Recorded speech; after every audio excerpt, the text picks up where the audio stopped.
Luto tayo ng sopas para sa lunchbox ni Princess. Baonan natin si Princess ng grapes.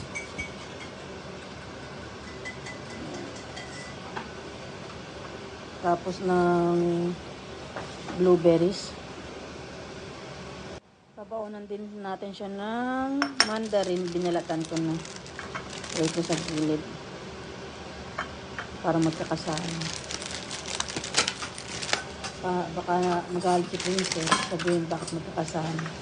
Ihiwalay ko na lang. Lagi ko na lang. Pinabaonan ko rin siya neto. Stick o.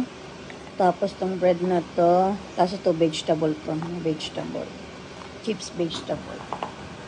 Tapos pabaonan din natin siya ng fruit custard. Ayan. Ito na yung mga fruits niya. 3 fruits lang. Okay na. Ito na yung sopas. Lagyan natin ng sesame seed. So good. Ihiwalay ko yung yung sauce ng yung soup ng sopas. Ayan. Okay na. Ilagay natin dito sa thermos yung yung soup. Soup. Ito na yung soup. Ayan. Para mamaya, pag nilagay niya dito sa macaroni, pasta, mainit. Takpan na natin.